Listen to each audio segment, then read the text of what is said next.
Rest in peace Zuko Bayard. Rest in peace Bailaland. Yeah. Muzika mavesa. Yeah. Kaleo idira kudega nyanya baba ni pepa kabas lero kalef nyara det damra dets. Ale tumbet si tunak. Aluwa ni de tunak we God bless. Ralanda la bench. Awut kum good vibe. Ekutu am puto nat fight. Akusta tangena na tuk suk. Tangena struk. Zeti ma van tuk.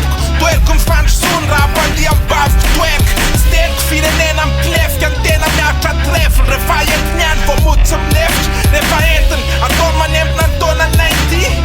Tambulon forman tana ye al nenenti. Leti tanura fona mti tanti. Kiki kwe fok la fata solo kiki. Kaleo aki wa masin. Rage against the machine. Na tro me aramate am Palestine. Artist anticonformista nya leti.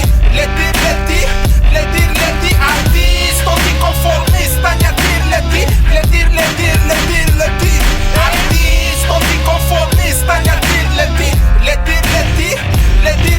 Artist anticonformista nya leti.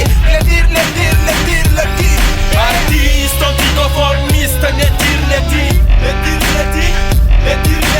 Artist anticonformista nya leti. Artist anticonformista nya leti. Artist anticonformista nya leti.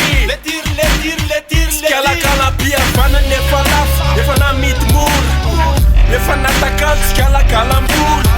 Le matetika amizao naiza naizy tonga soa amy fivoarane taloka isakaizy nohatra tsara olo tokony hoe avy any ambony nefa manabarabarantsika nataony lero modinanao fianianana na teo amy baiboly nefa tsy atsony hoe te vola vaizitony jereny ivelany to olona masimasina nefa niato fanahando mamofona mantsimantso tonatona lahady eny am-piangonana alatsinainy tsy miteny afa tsy fampiasonany za mananatra fa tsisy raha imendrika matohatra am'izao le gasikara miarendrika fanjakana sy fiangonana miaravo satria apelatana ny mpitary bato vilambary. Artist anticonformista nya leti.